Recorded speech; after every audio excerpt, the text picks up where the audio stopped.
আজকে আমি গিয়েছিলাম উত্তরবঙ্গের ঐতিহ্যবাহী হলদিবাড়ির একরামুল হক হুজুর সাহেবের ৮০তম ওরস মোবারকে। তো যাই হোক, এই জায়গাটি হচ্ছে ভারতবর্ষের পশ্চিমবঙ্গ রাজ্যের কুচবিহার জেলার প্রান্তিক শহর হলদিবাড়ির উপকণ্ঠে অবস্থিত মাজার শরীফ। সন্ত সুফি খন্দকার মোহাম্মদ একরামুল হকের তিরোদান দিবসকে কেন্দ্র করে ৫ ও ৬ ফাল্গুন দুদিন ব্যাপী অনুষ্ঠিত হয় হুজুর সাহেবের ইসালে সোয়াব ও মেলা। তো এবার আসি যে হুজুর কিভাবে এত পরিচিতি লাভ করেন। ছোটবেলা থেকেই তিনি অসীম ক্ষমতার অধিকারী ছিলেন। তার ভিতরে ছিল এমন কিছু শক্তি যার ফলে তিনি অনেক অসম্ভবকে অনায়াসে জয় করে ফেলতেন। তিনি সাবেক আসাম ও উত্তরবঙ্গের কিছু অঞ্চলে ইসলাম ধর্মের প্রচার শুরু করলে অবিলম্বে বিখ্যাত হয়ে যান। ফলে তৈরি হয়ে যায় তার কিছু একনিষ্ঠ অনুগামী। ধর্ম প্রচারের কাজে এরপর তিনি পা রাখেন হলদিবাড়িতে।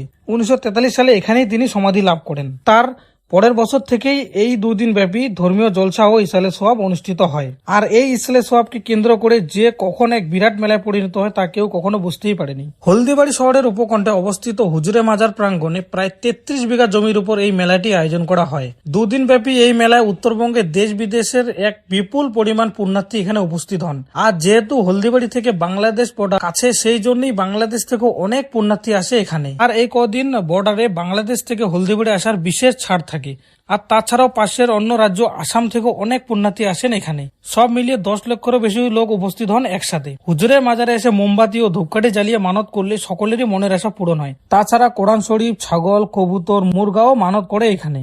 আর এই বিশ্বাসকে সঙ্গী করে হুজুর সাহেবের বার্ষিক উৎসব একরামে ইসালে সোয়াবে অংশ নেন হিন্দু মুসলিম নির্বিশেষে উভয় সম্প্রদায়ের অসংখ্য পুণ্যার্থী। আর মেলাকে কেন্দ্র করে রকমারি খেলনার দোকান থেকে শুরু করে জামা কাপড়, খাবার ও হাতে তৈরি বিশেষ মূর্তি, কাপ প্লেটের দোকান, ঘর সাজানো সামগ্রী, ধর্মগ্রন্থ, গবাদি পশুর মাংস, মোমবাতি, ধূপকাঠি বিক্রি হয়। এছাড়াও নাগরদোলনা, ড্রাগন ট্রেন সহ বিনোদনের বিভিন্ন রাইড এসেছে এখানে। তো যাই হোক, হুজুর সাহেবের সম্পর্কে আমার যতটুকু জানা ছিল আমি তোমাদের সাথে সেটাই শেয়ার করলাম। কিন্তু তোমরা যদি হুজুর সাহেবের কর্মজীবন সহ তার বিভিন্ন বিষয়ে জানতে চাও, তাহলে নূর এ পয়গাম নামে একটি গ্রন্থ বা বই আছে, সেখানে তার জীবনী খুব সুন্দরভাবে উল্লেখ করা আছে। সেখান থেকে তোমরা অনেক কিছু জানতে ও শিখতে পারবে। আর তোমাদেরকে তো বললামই যে ৫ ও ৬ ফাল্গুন শুরু হয়, কিন্তু তার ১০ থেকে ১২ দিন আগের থেকেই অনেক মানুষ আসা শুরু হয়ে যায়। আর ৫ ফাল্গুন আনুষ্ঠানিকভাবে উদ্বোধন হওয়ার পর সারা রাত ধর্মীয় বিশেষ আলোচনা ও মিলাদ হয়। আর তার পরের দিন অর্থাৎ ৬ ফাল্গুন বিকেল ৪টে নাগাদ বিশ্ব শান্তির কামনায় আখরি দোয়া বা আখরি মোনাজাত শেষ হয়। আর যেই দোয়াটি করেন গদ্দিন সিন হুজুর নুরুল হক সাহেব। আর এই আখরি দোয়া শেষ হওয়ার পর সকলের জন্য কমিটির পক্ষ থেকে খিচুড়ি ও তোবারক বিতরণ করা হয়, যেটা আমরা খাইনি, কারণ কি প্রচুর পরিমাণে ভিড়। তোমরা দেখতেই পাচ্ছ যে কতটা ভিড় আর কতটা লোক জমে আছে। আর এই সময় সবাই একসাথে বাড়ি যাবে, তো সেই জন্য অনেকটাই ভিড় হয়। সেই জন্য আমি তোবারক না নিয়ে আমার গাড়ির দিকে চলে আসি। আর এই দেখতেই পাচ্ছ, যখন আমরা গাড়িটা পার্ক করেছিলাম তখন কতটা ফাঁকা ছিল।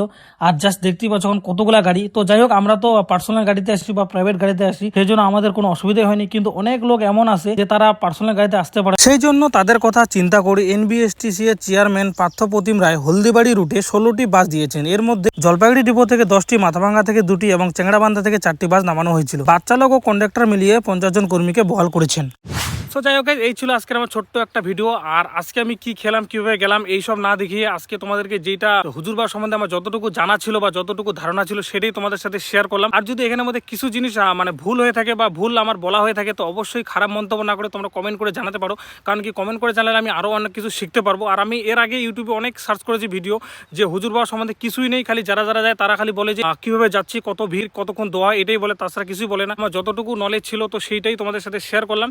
তো আই হোপ তোমাদের ভিডিওটা ভালো লেগেছে। যদি ভালো লেগে থাকে অবশ্যই লাইক, সাবস্ক্রাইব এন্ড শেয়ার করে দিও। আর ফেসবুক পেজ থেকে দেখে থাকলে অবশ্যই পেজটাকে ফলো করে ভিডিওটাকে শেয়ার করে দিও। তো যাই হোক, দেখা হচ্ছে নেক্সট কোনো ব্লগে, নেক্সট কোনো ভিডিওতে। Bye bye.